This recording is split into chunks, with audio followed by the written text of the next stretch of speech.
So in general, we assisted to proclamation of human rights and not to legal promulgation. Like she said, the most important international document appeared in 1948, and it was the Universal Declaration of Human Rights. It represents the first step in the history of, is the first answer of the international community to the fact that we have to do something to the atrocities, in this case, to the atrocities committed by the Nazi Germans. And then, whereby I talked about human rights in Africa. I said that we studied the so-called Scramble for Africa, so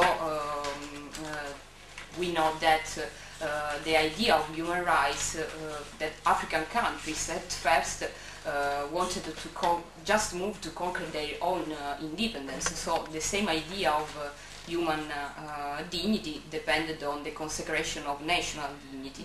And in the second chapter, so indeed I talked about the case of Rwanda. I remember that this country was one of the last part of Africa that was interested by the Europeans' colonization of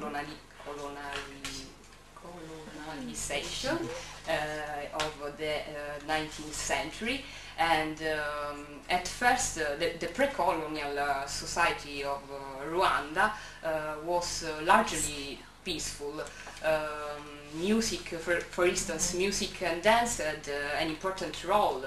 Through it, people demonstrated epics and humorous lyrics about the structure of the society.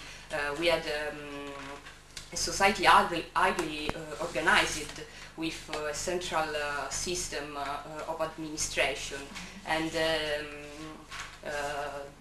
the kingdom was presided over by the Muami, the king, and also the Queen Mother also had an important role.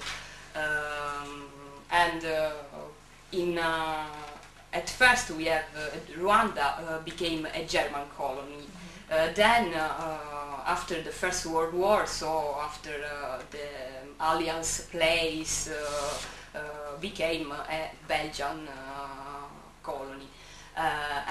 In fact, during their administration, the Belgian administration, the indigenous ways of life were dismantled and distorted. I also put the flag of Rwanda, and I wrote that under these bright colors we had a lot of differences that interest people with the same color of skin, that speak the same language, but that have different types, different physical characteristics. I'm talking about Hutu and Tutsi. Hutu would be more average in height, whereas Tutsi would be more taller with more European facial features.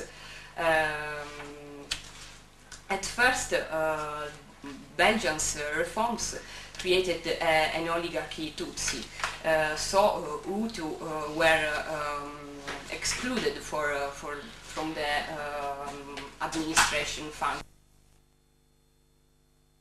Which one? Because I'm very interested on women's conditions.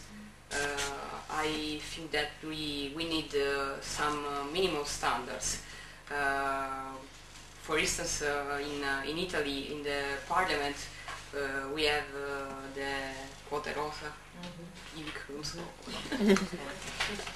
and for instance, in other countries of the north of Europe, we have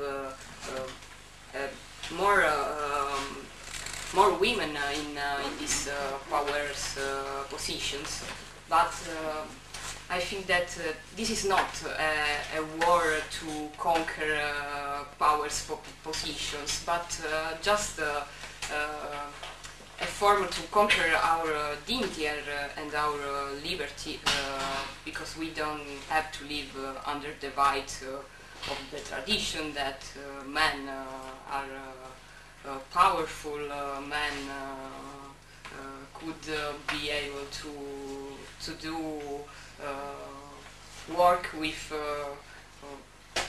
more ability, that they haven't more abilities than us. We are equal, and